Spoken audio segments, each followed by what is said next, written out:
மகிழ்நன் முழக்கம் நேயர்களுக்கு வணக்கம். மகிழ்நன் டுடே நிகழ்ச்சிக்காக உங்களை மீண்டும் சந்திப்பதில் மகிழ்ச்சி. 3ஆம் கட்ட தேர்தல் வாக்குறுதிகளை அறிவித்தார் சட்டமன்ற எதிர்க்கட்சி தலைவர் திரு எடப்பாடி பழனிசாமி அவர்கள். புதிய கட்சியை ஆரம்பித்த சசிகலா மற்றும் பண்ருட்டி ராமச்சந்திரன்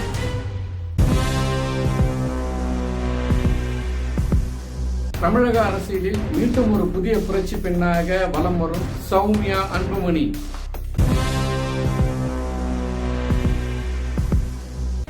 என்ன நடந்தது வாருங்கள் பேசுவோம்.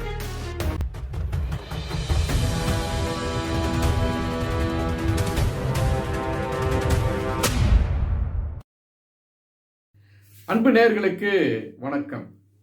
தமிழகத்தினுடைய 2026க்கான சட்டமன்ற தேர்தல் சூடுபிடித்துக் கொண்டிருக்கும் நிலையில் எதிர்க்கட்சி தலைவரும் அண்ணா திராவிட முன்னேற்ற கழகத்தினுடைய பொதுச் செயலருமான திரு எடப்பாடி பழனிசாமி அவர்கள் தங்கள் கட்சியினுடைய 3ஆம் கட்ட தேர்தல் வாக்குறுதிகளை இன்று அறிவித்திருக்கிறார்.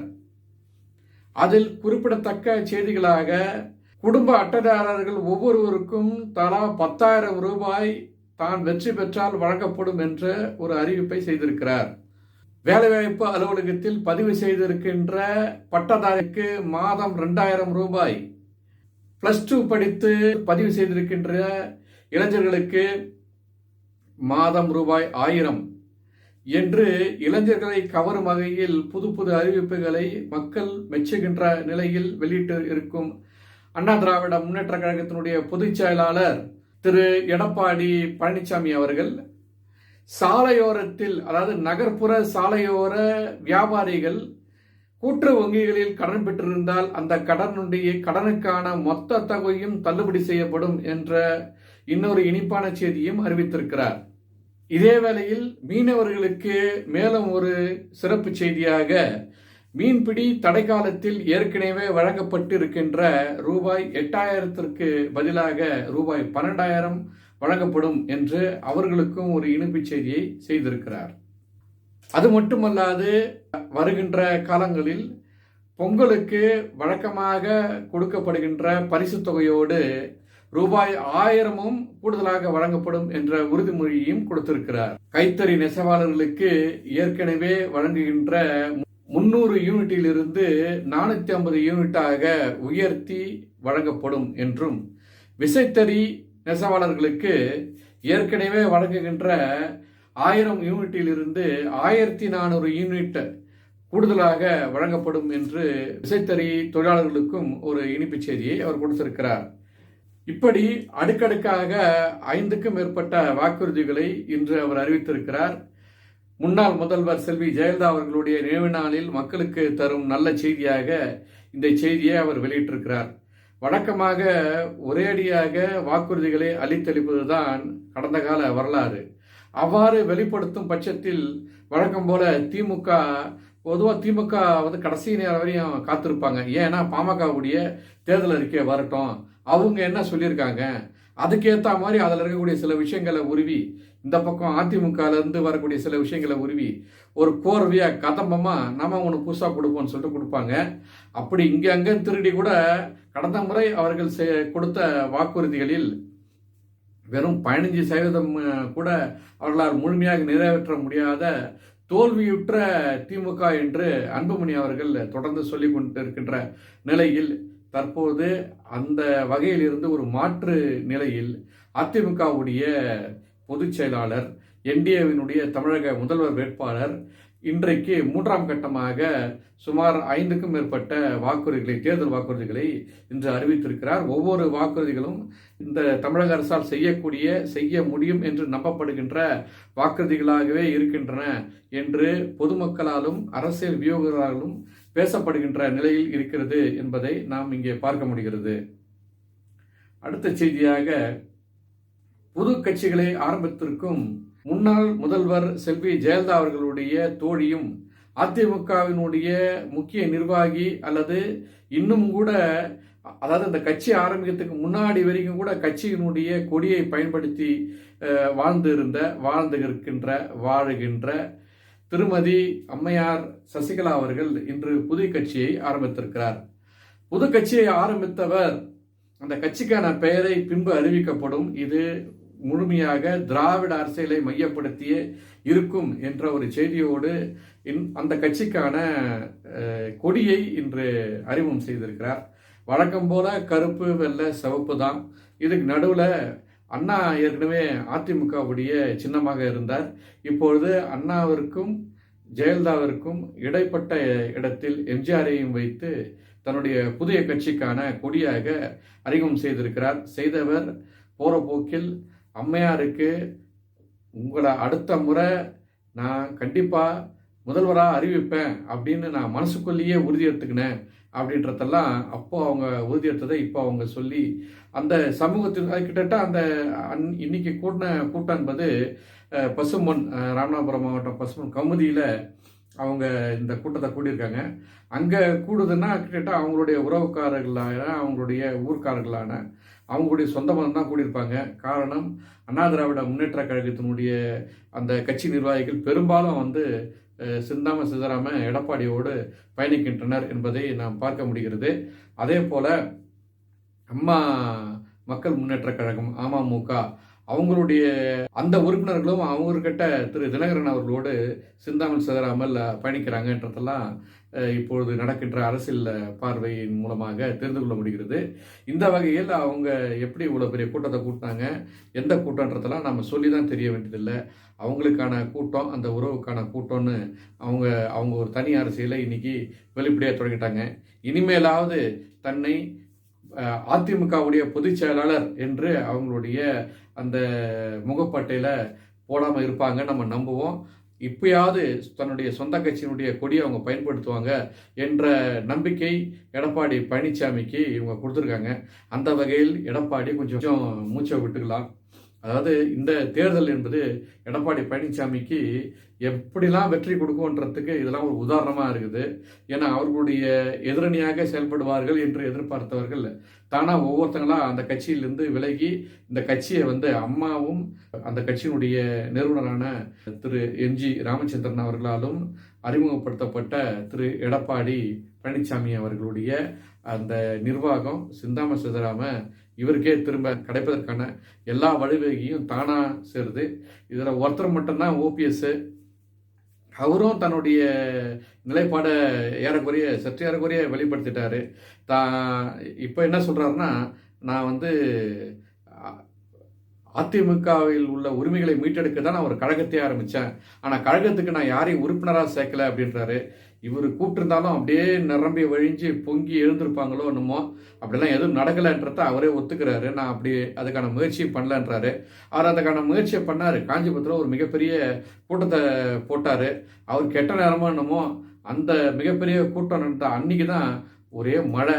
சரி, மழையாக இருந்தாலும் இவருக்குன்னு கூடுற கூட்டம் இருக்குன்ற ஒரு எண்ணம் நமக்கு தோணுச்சு. ஆனால் அன்னைக்கு தொலைக்காட்சியில் பார்க்கும்போது கிட்டத்தட்ட லட்சக்கணக்கான அளவு நாற்காலிகள் போடப்பட்டிருந்த நிலையில் கூட ஒரு 100 நபர்கள் கூட ஒரு 100 தலை தான் அங்கே தேடியிருப்பாங்க. அவங்க மட்டும்தான் அங்கொன்றும் இங்கொன்றுமாக நின்றிருந்ததை நம்மால் பார்க்க முடிந்தது. அப்படிதான் அவருடைய கட்சி செல்வாக்கு இருந்தது.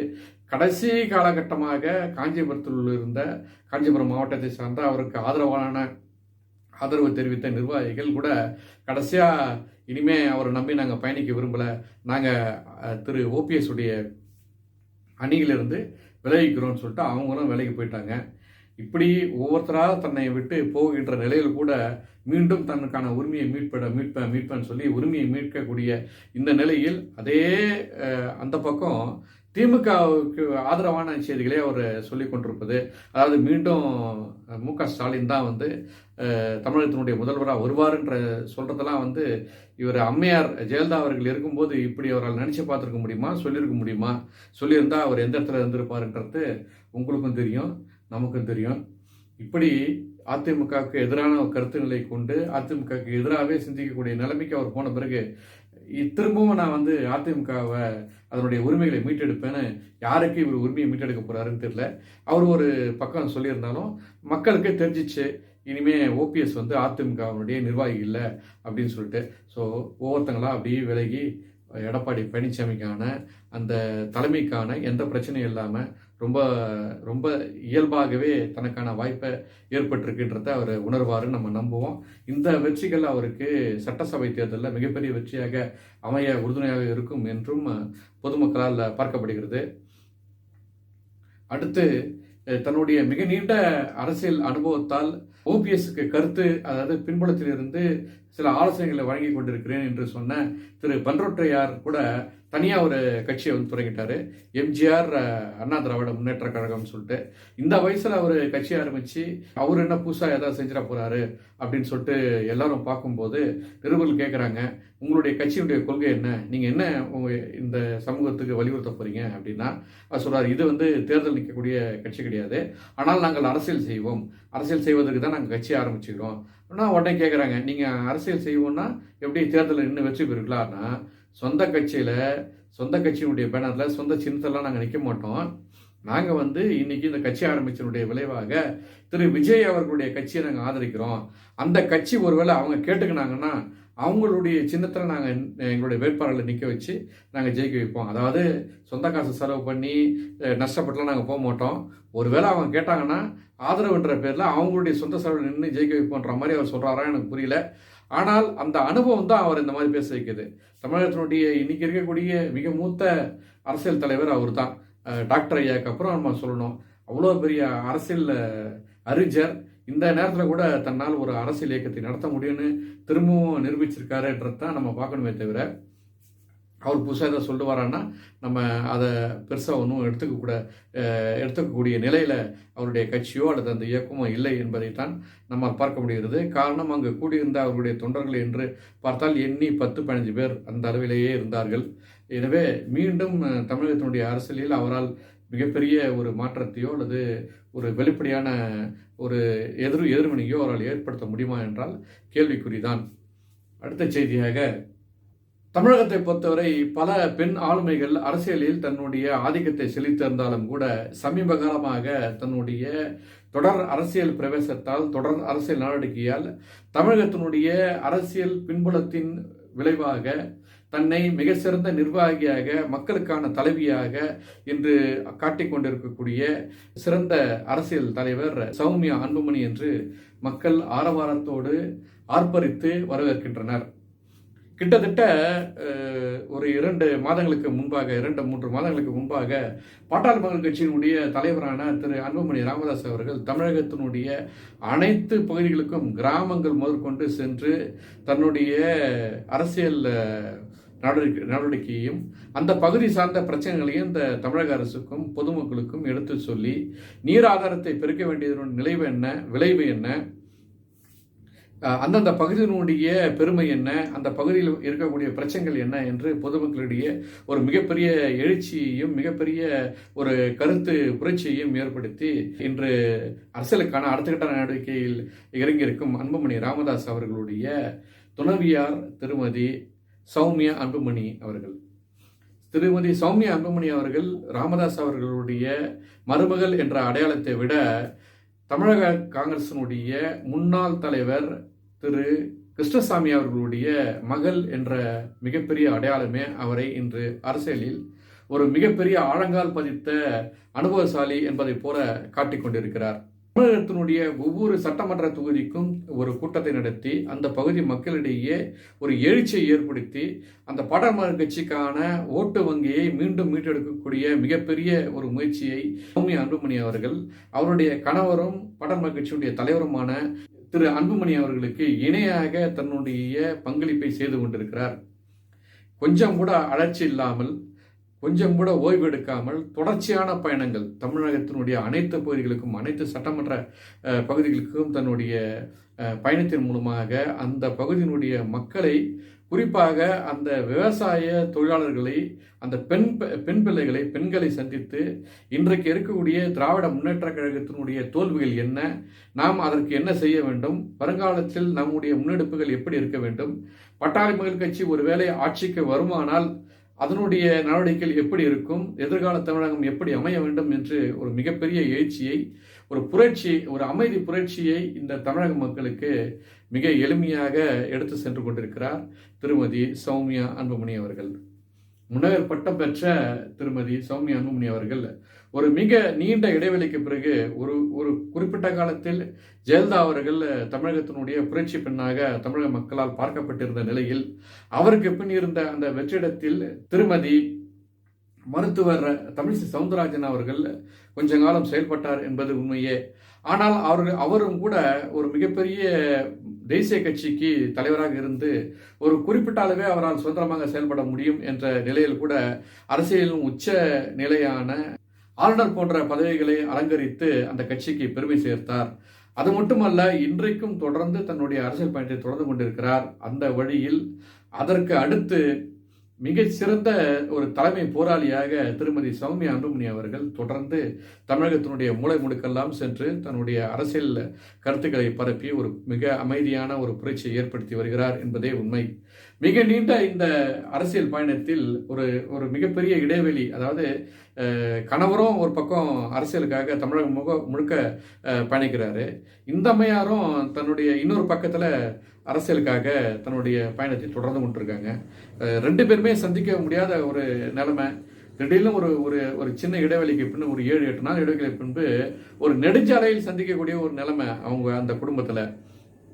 ஒரு ஒரு அரசியல் தலைவர்கள்லாம் எப்படி மக்களுக்காக செயல்பட வேண்டும், செயல்படுகிறார்கள் என்பதெல்லாம் இப்போ இதெல்லாம் ஒரு உண்மையான உதாரணங்களாக இன்று 2 பெரும் தலைவர்களும் மக்களால் பார்க்கப்படுகிறார்கள்.